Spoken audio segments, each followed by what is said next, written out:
Dis donc, mais ils sont un petit peu mollassons. Berset, ton passe, on n'en veut pas. Berset, ton passe, on n'en veut pas. Berset, ton passe, on n'en veut pas. Berset, ton passe, on n'en veut pas. Berset, ton passe, on n'en veut pas. Les médias ne mentent jamais. Le gouvernement ne ment jamais. Le gouvernement prend soin de vous. Les mesures sont au-dessus de la Constitution. Les mesures sont au-dessus de la Déclaration des droits de l'homme. Influencez vos proches. Parlez positivement des mesures.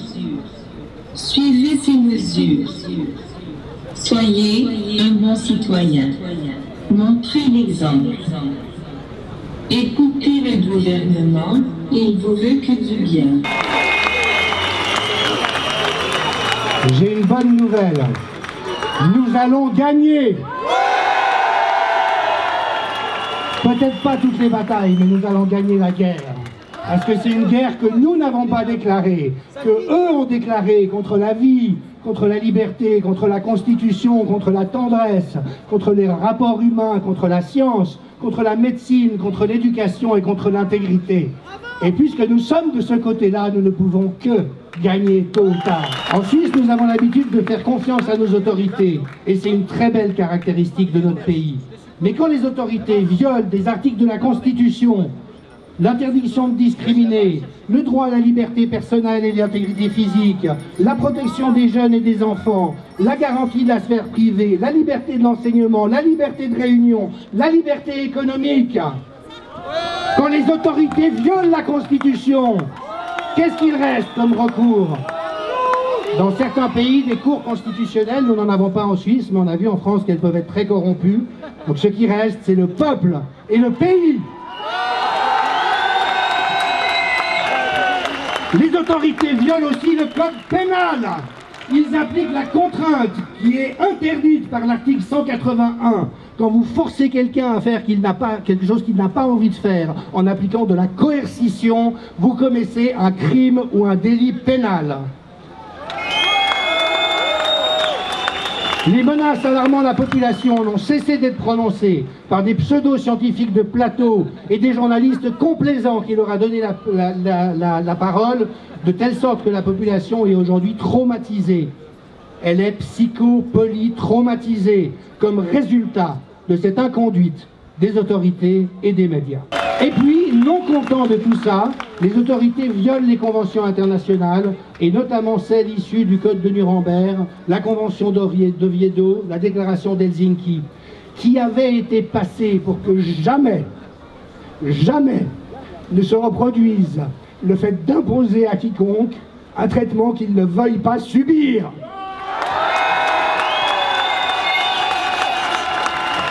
Nos autorités sont devenues criminelles.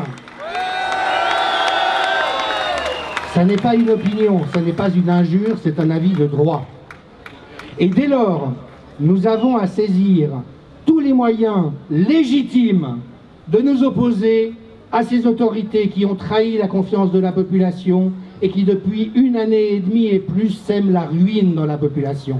La légalité, mesdames et messieurs, n'est pas une excuse. L'esclavage était légal, l'apartheid était légal, l'Holocauste était légal. Et le bloc constitutionnel dans une démocratie, c'est ce qui est inviolable. Les lois, les règlements, les ordonnances doivent venir s'ajouter au bloc constitutionnel, mais jamais ne lui porter atteinte. Donc j'entends des politiciens qui disent « Oui, mais les amis de la Constitution sont gonflés de s'accaparer la Constitution. » Mais si eux évitaient de la piétiner, de la saccager, de la souiller, peut-être pourrait-on aussi les appeler des amis de la Constitution.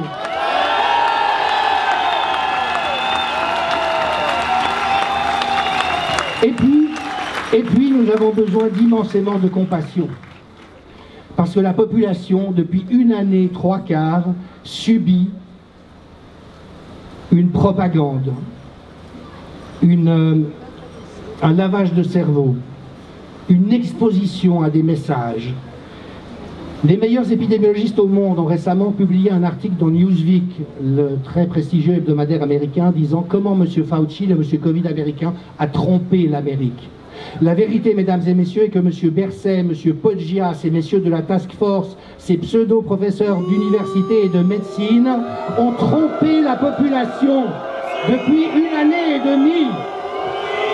Et imaginez quand les gens ouvriront les yeux, quand les médecins se rendront compte qu'ils ont refusé des soins qui auraient permis de les guérir à des gens qui étaient en grande difficulté. Imaginez le jour où les éducateurs et les enseignants se rendent compte que le masque qu'ils ont imposé aux enfants ne servait à rien et les a traumatisés. Imaginez les parlementaires le jour où ils se rendront compte que les autorités leur ont menti de A à Z. Et j'en terminerai avec ça. Dans l'article des meilleurs épidémiologistes au monde, la presse malheureusement nous a fait croire qu'il y avait un consensus scientifique pour ces mesures absurdes, mais c'est faux. Le vrai consensus scientifique avec les meilleurs épidémiologistes de Harvard, de Stanford, d'Oxford était de dire qu'il n'aurait jamais fallu faire ça, que ça a été un fiasco, que ça a détruit tout, sauf le virus. Et ces gens-là ont des comptes à rendre.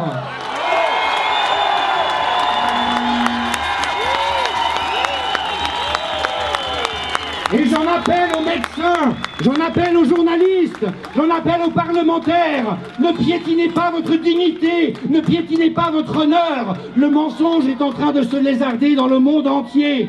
Les effets réels de l'injection génique sont en train de sortir. C'est une hécatombe. La réalité de la destruction de l'économie, des suicides dans la population, des suicides de jeunes, d'enfants qu'on n'avait jamais vus auparavant. Tout ça est en train de sortir. Et c'est pour ça que je vous dis que nous avons gagné. Ils n'ont plus que quelques temps devant eux, mais la vérité sortira. Et de grâce, journalistes, faites votre métier!